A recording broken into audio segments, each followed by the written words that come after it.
Wakaf itu artinya terhenti. Apa yang terhenti di situ? Kepemilikan. Jadi wakaf itu ibarat kita mengembalikan harta kepada Tuhan. Jadi setelah kita wakafkan, maka kita lupakan. Serahkan, lupakan. Itu wakaf. Berhenti kepemilikan kita. Dalilnya apa? Di zaman Nabi, Umar bin Khattab itu punya tanah yang harganya NJOP-nya tinggi di Khaybar. Rasulullah, tanah saya ini paling saya suka nih. Apa saran kau ya Rasulullah? Kata Rasulullah, sedekahkan asetnya.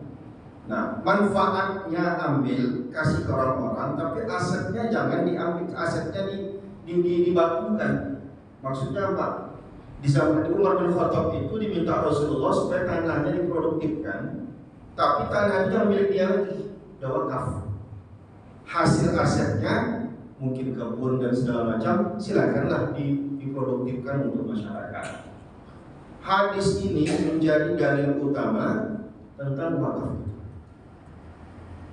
Jadi wakaf ini kelebihannya apa?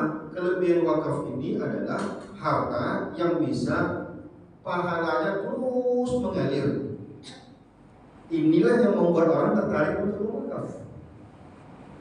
Yang membuat orang tertarik berwakaf adalah karena wakaf ini termasuk sedekah jariyah. Maka wakaf itu nanti panjang pembahasan fikihnya, tapi di antara fadilahnya adalah sedekah yang manfaatnya, pahalanya tidak terputus. Bisakah dia terputus pahalanya? Bisa. Gimana? Misalkan ada yang berwakaf karpet ini, terbakar karpetnya, berarti barang itu tak ada lagi, kan gitu? Barang itu tak ada lagi. Itu Quran itu wakaf atau bukan itu? Quran itu wakaf. Hancur Qurannya. Lalu kemudian kita musnahkanlah Qurannya supaya orang jangan salah baca. Lalu orang yang berwakaf itu telah berhenti. Apa dia yang berhenti? Yang berhenti adalah wakaf daripada materi wakafnya. Karena Quran dia tak dibaca lagi. Tapi ada orang belajar mengajar pakai Quran itu dan ilmunya masih dipakai, itu pahalanya tetap mengalir. Nah, jadi pelan-pelan nanti coba kita diskusi. Nah, sekarang itu wakaf. Jadi semua masjid ini wakaf. Gak ada di masjid ini yang tidak wakaf. Konsekuensi wakaf apa? Wakaf itu tak boleh dijual, tak boleh diwariskan, dan tidak boleh tak boleh dihadiahkan ke orang, tak boleh dijual belikan, dan tak boleh diwariskan. 3 prinsip wakaf. Kalau barang sudah wakaf, maka 3 yang berlaku pada dia. Tak boleh dihadiah-hadiahkan ke orang, tak boleh diwariskan lagi, tak jadi barang warisan lagi dia. Siapa yang dulu yang mewakafkan tanah ini, tak bisa diwariskan lagi. Yang ketiga, tak boleh dijual belikan.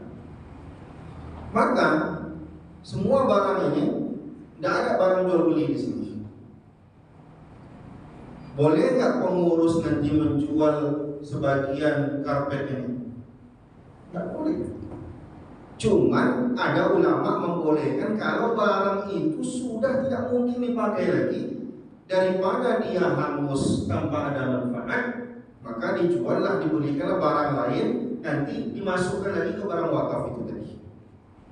Contoh misalkan ada satu karpet tak dipakai lagi kan, nunggu hancur makan rayap lagi ya. Jadi mau disimpan di gudang sampai dia musnah dengan sendirinya, berarti terjadi pembaziran. Dijual masih laku 100.000, jual 100.000, yang dimasukkan kita beli semen, kita beli apa, wakafkan lagi ke dalam masjid ini. Itu konsekuensi kalau wakaf.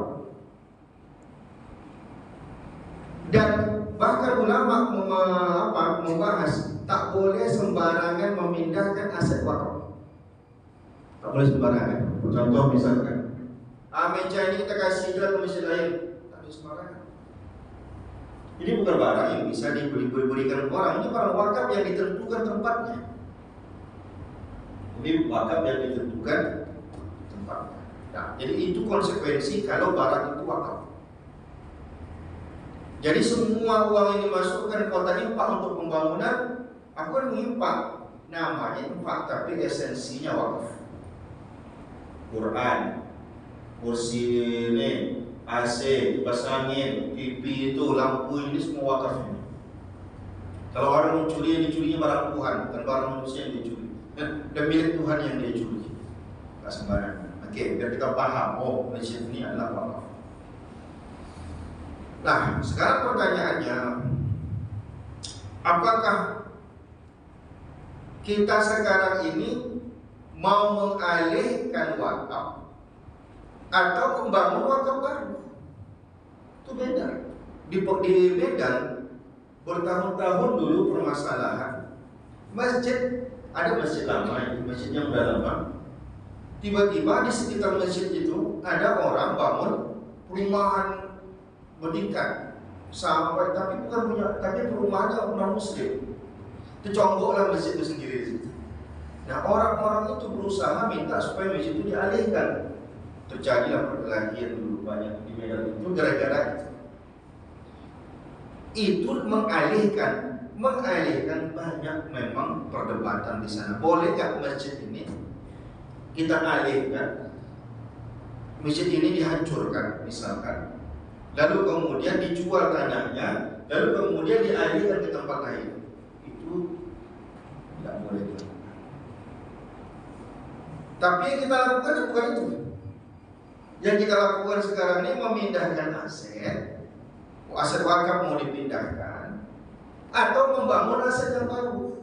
Itu beda.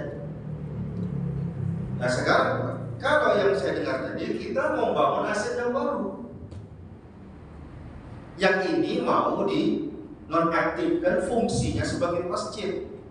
Nah sekarang, kalau dinonaktifkan fungsinya sebagai masjid, karena ada masjid yang lebih layak, karena ini tadi banjir, dikhawatirkan parkir orang tak bisa, sulit kita buat acara, ruangannya pun kecil, usianya sudah tua, fondasinya sudah mengkhawatirkan, maka kita bangunlah masjid yang layak, yang kemungkinan nanti bisa nyaman dan orang pun lebih di sana. Maka berarti ada nanti harus ada peralihan fungsi masjid ini. Selagi dia masih bisa difungsikan, walaupun tidak masjid, karena wakaf itu tidak mesti ke masjid. Nabi menyebutkan wakaf bukan hanya untuk masjid. Wakaf hanya bisa untuk ini segala macam. Nah sekarang demi kepentingan, ada kemaslahatan yang lebih besar. Boleh nggak di sana kita bangun masjid, ini kita fungsikan untuk yang lain, atau bahkan kita robohkan? Maka kita perlu melihat kemaslahatannya. Kajian-kajian maslahatnya penting. Kalau tidak ada pentingnya, maka tidak boleh. Tapi kalau dalam kajian kita sangat penting untuk dialihkan, dengan pertimbangan-pertimbangan tadi, semua sepakat bahwa memang betul ini kalau terjadi banjir agak besar sedikit, ini akan terjadi banjir, masuk air ke dalam, dan fondasi ini sudah 50 tahun, ini mengkhawatirkan dan lain-lain. Berarti ada kepentingan, mencari kemaslahatan yang ingin diwujudkan. Nah, apalagi kalau maslahatnya masjid ini sudah tidak bisa menampung jamaah, itu lebih besar lagi maslahatnya. Apa contohnya? Misalkan kalau udah hari raya Idul Fitri, apalagi ya, oke lah Fitri kita atau saya hitung lah, Jumat aja orang udah sulit, bapak-bapak untuk sholat di sini tak cukup misalkan. Nah, berarti ada kepentingan besar karena ukurannya kecil, mau dibangun misalkan yang lebih besar. Nah intinya memang di sini ada hukum dasar. Hukum dasarnya adalah tidak boleh sembarangan mengotak-atik aset wakaf. Tapi kalau ada kemaslahatan, maka nanti akan dikaji. Jika memang ada kemaslahatan besar yang ingin diwujudkan dan aset yang sudah ada fungsinya sudah mulai berkurang, maka nanti ada kemaslahatan lain yang perlu diperhatikan. Nah, ada permasalahan kalau misalkan memang aset ini dibutuhkan. Jadi di zaman Nabi Ketika Utsman bin Affan merenov Masjid Nabawi, kan Utsman bin Affan pertama kali merenovasi Masjid Nabawi. Orang kan bertanya juga sama Utsman bin Affan, Utsman bin Affan ini gimana nanti pahala orang yang sudah mewakaf sebelumnya, itu bahasa kitanya. Langsung Utsman bin Affan membacakan sebuah hadis Nabi. Kata Utsman bin Affan, Nabi pernah bilang, man bana masjidan banallahu baitan fil jannah. Siapa yang membangunkan rumah di masjid, bangun masjid, dan Allah bangunkan dia rumah di surga. Selesai udah urusan dia. Allah Maha mengetahui. Orang yang berwakaf itu sudah selesai urusan dia. Kalau begitu ceritanya, oh begitu. Kalau tak kita kasih masjid ini direnov, tak kita kasih dengan alasan kipas anginnya kok bisa, jangan dicoba-coba. Selagi dia masih putar, walaupun lambat putarnya, jangan dicopot. Berarti yang masuk surga cuma yang masuk surga cuma yang wakaf pedang. Gimana generasi-generasi berikutnya juga mau berwakaf dan segala macam, mereka juga ingin perkembangan zaman, masjid butuh teknologi yang lebih besar dan segala macam. Nah, perlu diperhatikan. Nah, tapi kalau sembarangan kan masih bagus, lalu kemudian dibuang, tak dipakai, tak dimanfaatkan, tentu terjadi pemubaziran. Maka dikajilah betul-betul apa pentingnya kita bangun masjid satu kali. Karena kalau dua-dua masjidnya berfungsi itu tidak boleh. Masjid berdekatan tanpa ada pentingan, tidak boleh.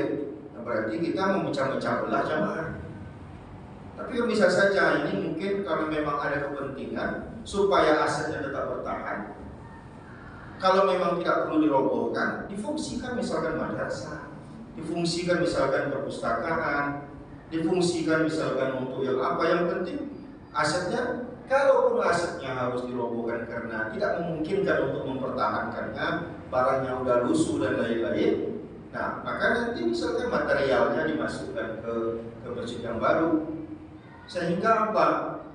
Orang yang sudah dulu membangun masjid ini, maka sampai hari ini bangunan dia ini mengalirkan pahala untuk dia. Dan nanti orang berikutnya membangunkan masjid baru, maka dia pun dapat pahala juga. Dari sisi apa dia dapat pahala? Dia sisi memulai kebaikan. Dalam Islam itu siapa yang memulai kebaikan, maka orang yang berikutnya melakukan kebaikan juga gara-gara yang sama, yang gara-gara dia kebaikan itu bermula, maka kebaikan-kebaikan berikutnya tetap dapat pahalanya. Mungkin pahalanya bukan di kipas angin, tapi pahala dia dulu yang memulai masjid. Kipas anginnya ada umurnya. Nah, tiang-tiangnya pun ada umurnya. Bentuk-bentuk bangunan pun ada usianya. Teknologi pun ada usianya. Itu perlu diperhatikan. Nah, jadi bukan karena ada tanah kita mau bangun masjid baru, tapi dikajilah dulu. Kira-kira sepenting apa kita untuk membangun masjid yang baru. Kalau banjir, tentu itu alasan yang kuat. Orang kalau udah banjir siapa yang mau masjid?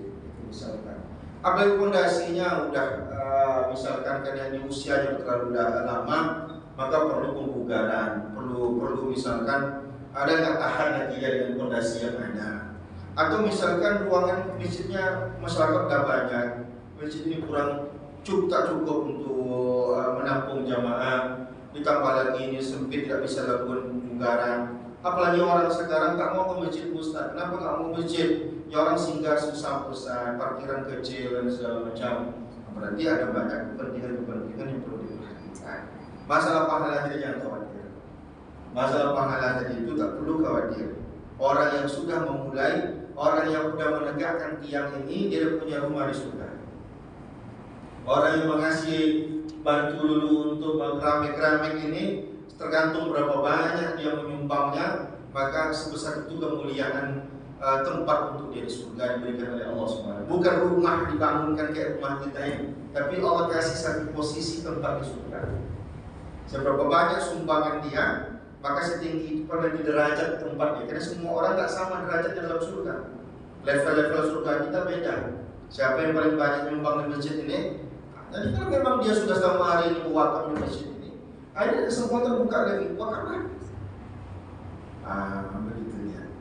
Jadi aset wakafnya tidak boleh sembarangan diotak-atik kecuali memang ada keperluan. Nah, misalkan kipas anginnya Ustaz bisa ditempelkan lagi ke masjid yang baru, tempelkan masjid baru. Atau masjid ini nanti tak perlu dirobohkan Ustaz, kita buat aja misalkan tempat pembinaan ataupun tempat madrasah ataupun perpustakaan Islam ataupun apapun yang bermanfaat untuk masyarakat, sehingga orang yang menyumbang pun mungkin fungsi masjid tidak lagi. Tapi ingat ya, kalaupun ini dipertahankan, tak ada orang sholat dalam masjid ini, maka pahalanya tak ngalir juga. Contoh gini misalkan, saya bangun masjid dalam hutan, nggak ada orang sholat di hutan ini. Masuk kucing, masuk monyet, masuk harimau dalam hutan. Adakah pahala saya bangun masjid dalam hutan? Mana ada masjid dalam hutan? Kalau tak dimanfaatkan orang. Masjid ini kalau kita pertahankan, tak ada orang sholat di sini. Pahala orang kubur itu, mana ada pahalanya? Karpet ini, nah, tak kita pakai karpet, kita gulung aja, kita masukkan ke gudang. Tentu tak berpahala orang yang di. Sama seperti bapak misalkan nitipkan zakat ke saya. Saat ini ada uang sedekahnya, tolong cari orang Ustaznya sedekah dengan orang itu. Saya tahan ya sedekahnya. Udah Ustaz, belum Pak, masih saya pegang. Udah Ustaz, belum Pak, saya pegang. Selagi belum saya kasih ke orang itu, bapak itu belum berpahala dia. Karena duitnya saya tahan, belum saya kasihkan lagi. Karpet nih, ada orang berwakaf. Saya simpan masuk dalam gudang, tak pakai. Sama aja dia menahan pahala orang. Tak berpahalanya. Dia cuma dapat pahala menyumbang, tapi tak mengalir pahalanya karena karpetnya nggak pakai. Maka kita jangan dicadangkan terlalu banyak sehingga orang pun tak termanfaatkan wakaf dia. Bagus diarahkan wakaf ke tempat lain. Begitu ya. Nah, ini sebagai pengantar. Kalau ada yang diskusi, persilakan. Mudah-mudahan tadi sebagai pembuka diskusi kita. Saya tidak selalu mengkiri dia atau tidaknya, saya hanya ngasih gambaran. Wallahu silakan. Nanti kalau seandainya contoh kayak karpet tadi kan, karpet ini mungkin tak terpakai sama kita, terus kita pindahkan ke masjid lain, sama juga apa? Kalau penting, kalau ada karpet masjid tak terpakai, apa alasan tak terpakai? Ya memang dia udah ketinggalan bentuknya, udah lusuh, lalu kemudian kami beli yang baru karena melihat orang udah malas di sholat di atas karpet itu, kepala orang udah sakit sholat di situ, maka kami beli karpet baru. Lalu ternyata ada masjid lain yang tidak ada karpet sama sekali. Kami tidak sanggup beli karpet Pak, kata dia. Yang bapak-bapak mau buang itu kasih ke kami, katanya. Itu dalam upaya supaya jangan ini membusuk, tidak dimanfaatkan. Maka sebagian ulama walaupun ada yang tak membolehkan, tapi ada juga yang membolehkan daripada dia membusuk. Tapi kalau dilakukan yang cantik ini bapak pindahkan, itu tak boleh. Masih pakai ini karpetnya, bapak pindahkan sembarangan kemana. Kadang orang buatnya kemana ditentukan di tempatnya. Di tempat kan ya dia ditentukan di tempatnya.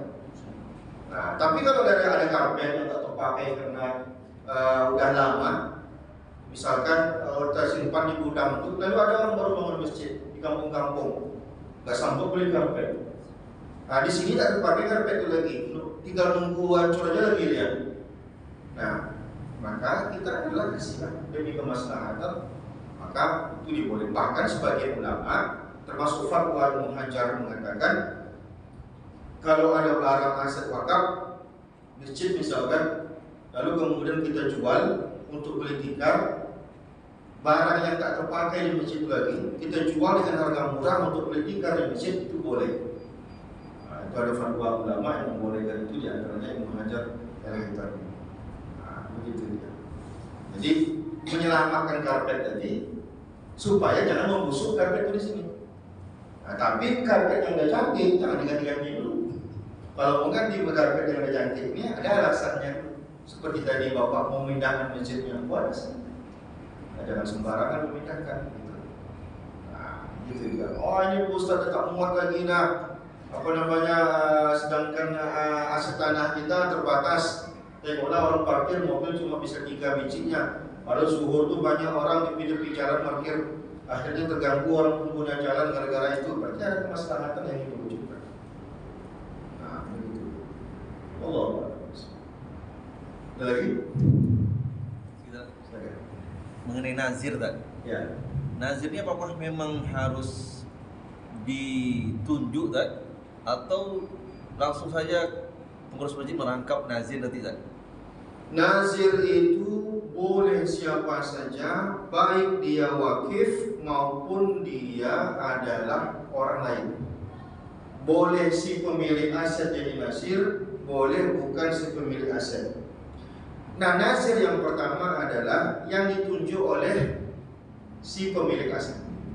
Misalkan, siapa lu punya tanah ini, maka apakah dia sendiri jadi nazir? Boleh.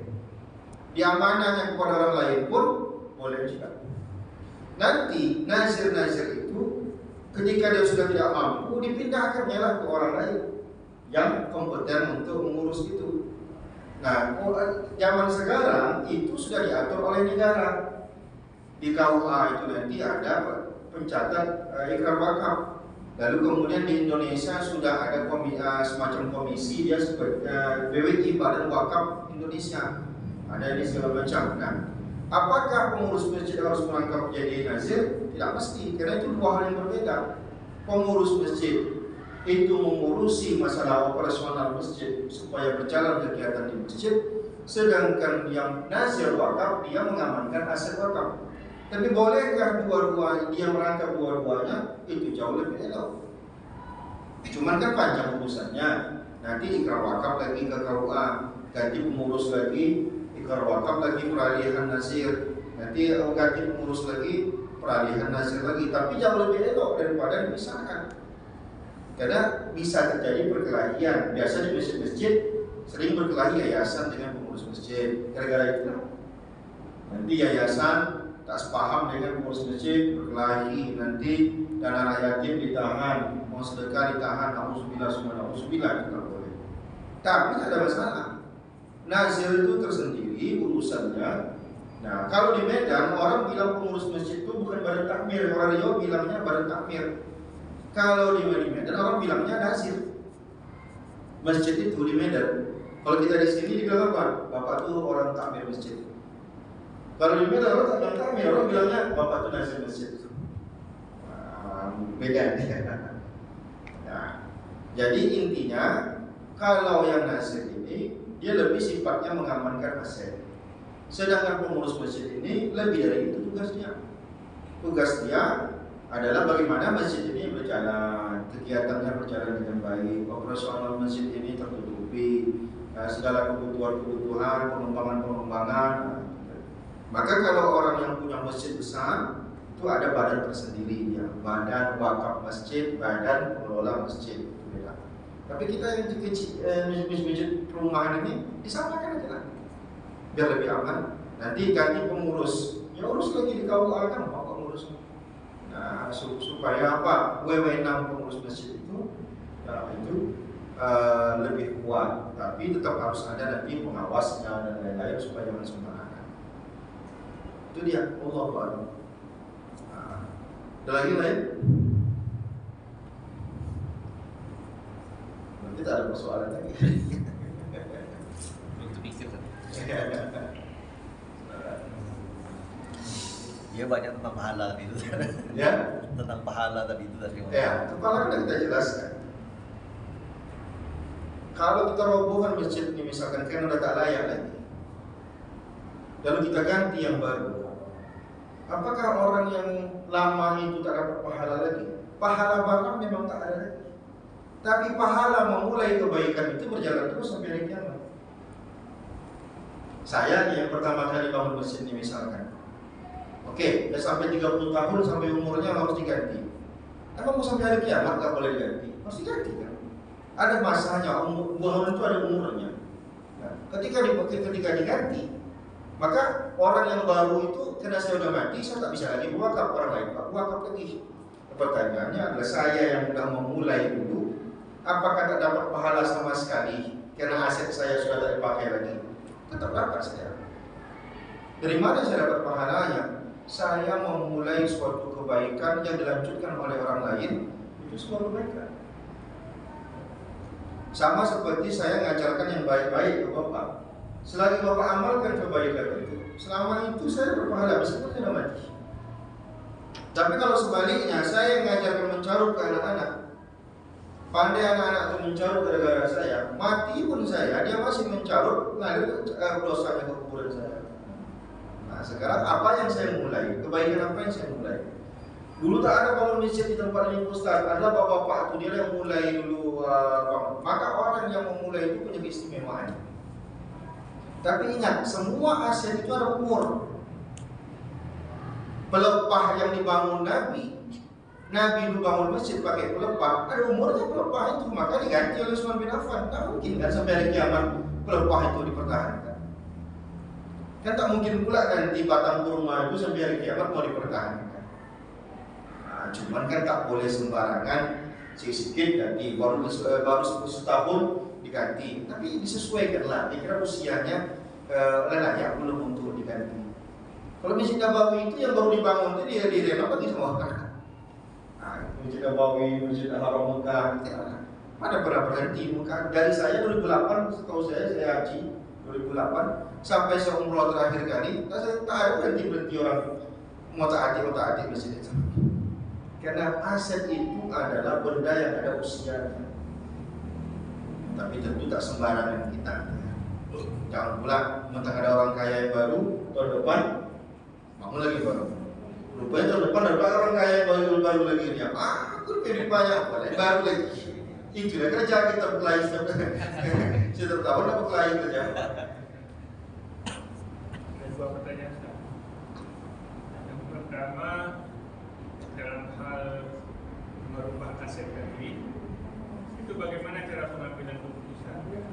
Apakah musyawarah atau kita minta izin kepada yang pernah wakil dulu atau bagaimana? Yang kedua, Satu-satu dulu Pak, saya kira dulu Pak. Orang yang berwakaf dia tak punya sedikit pun kesempatan untuk mengintervensi. Ingat, walaupun masjid ini 100% dari duit saya tak punya 1% pun hak untuk mengintervensi keputusan di masjid ini. Maka itulah tadi kenapa dalam wakaf itu ada istilah nazir. Nazir itu orang yang dipercaya untuk mengelola wakaf itu. Dia bukan pemilik, tapi dia mengelola.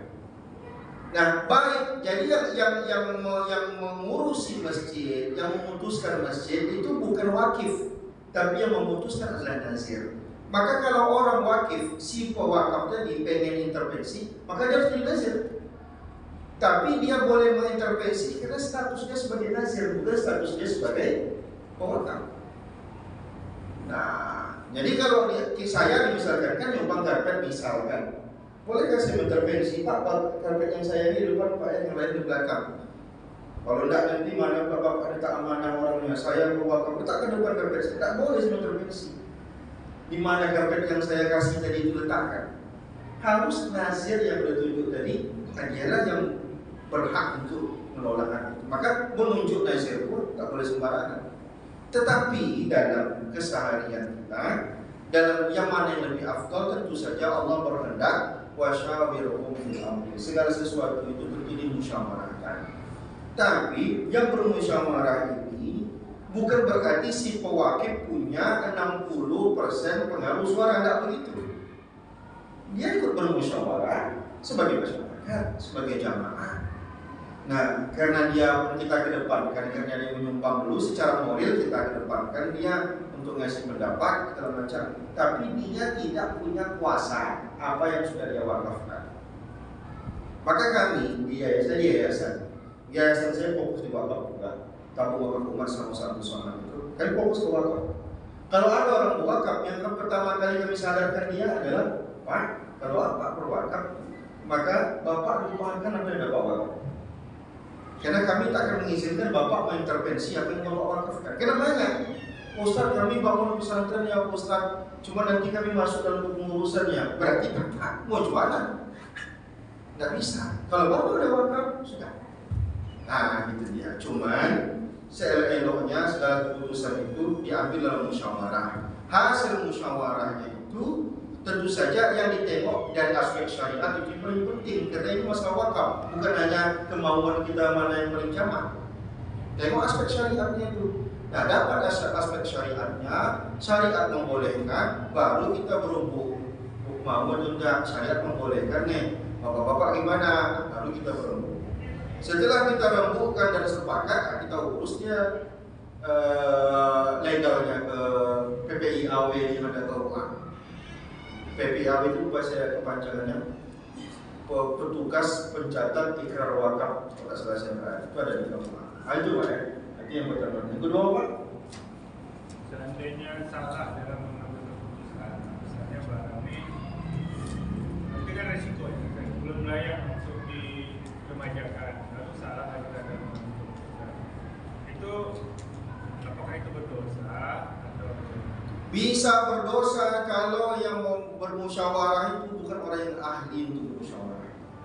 Kalau orang sudah ahlinya untuk bermusyawarah, maka semua hasil musyawarah itu tidak ada dosa di situ walaupun salah.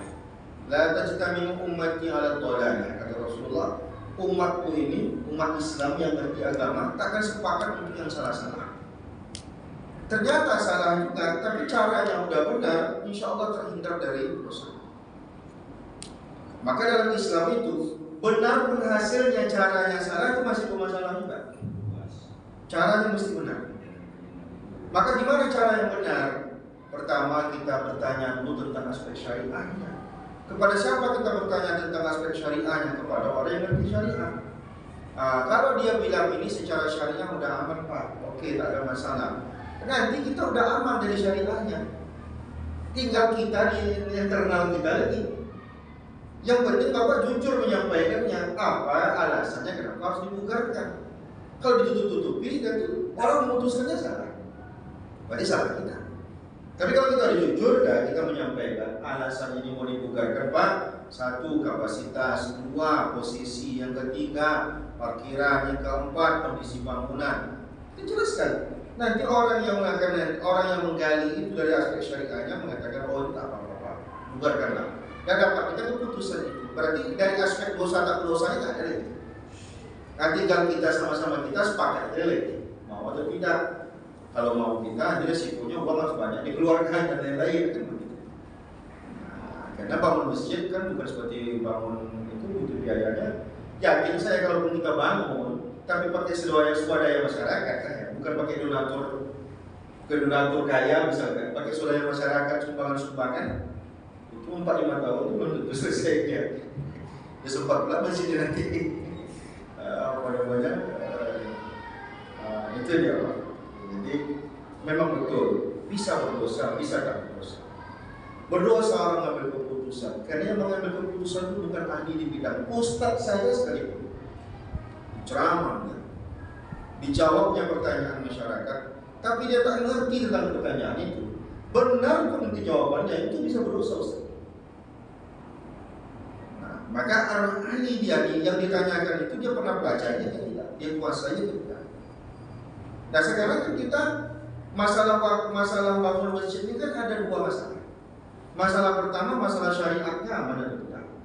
Yang kedua masalah kekompakan kita. Kita sudah sama-sama sepakat menimbulkan polemik atau tidak kan? Yang paling pertama yang perlu kita cari jawaban itu dari aspek syariatnya dulu. Baru kita beranjak ke polemiknya, ke masyarakatnya. Oh secara syariat aman dan oke, baru di antara kita kira-kira menimbulkan masalah atau tidak menimbulkan masalah. Jangan-jangan malah menimbulkan mudarat banyak. Nah itu dia. Jadi 2 hal itu yang dikaji, 2 hal besar. Secara syariat dan kemudian dari segi kemaslahatannya. Kalau tentu saja jangan sama saya dipuaskan jawabannya. Jadi tentu saran saya yang paling aman, pengurus masjid bersurat ke MUI minta jawaban. Kalau ada jawaban dari MUI resmi, dia yang bertanggung jawab sama Tuhan. Kalau saya cuma ustaz yang menjawab, tapi jawaban saya tak formal karena saya cuma ustaz. Tapi kalau Bapak bersurat ke MUI, lalu orang MUI mengasih jawaban, maka udah nanti urusan salah benar urusan dia sama Tuhan. tapi kita secara formal sudah jalurnya udah benar.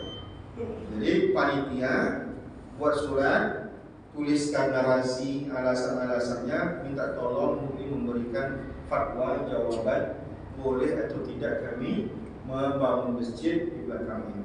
Jelaskan, tapi jangan diperlibat susah yang membacanya. MUI mana? MUI kota kirim, jangan banyak MUI kota kirim, provinsi kirim, jadi pusing kepala kita kok beda jawabannya. Kemana mau kita arahkan? Ke provinsi, kota ke kota. Kalau ke kota nanti di belakang masjid ruang belakang itu, ke provinsi nanti sampai DPRD masukkan surat itu minta jawaban paling lama 1000 kan. Sempatlah dia mengkaji segala macam. Nah kalau perlu bilang biaya untuk orang itu survei dan segala macam nanti dibiayai oleh masjid. Supaya orang itu mau dia melakukan kajian, keluar surat dari MUI bahwa MUI setelah melakukan kajian, analisa dan MUI mengambil memfatwakan ataupun mengasih jawaban bahwa masjid dakwah untuk Islam sudah boleh untuk dilakukan pemindahan.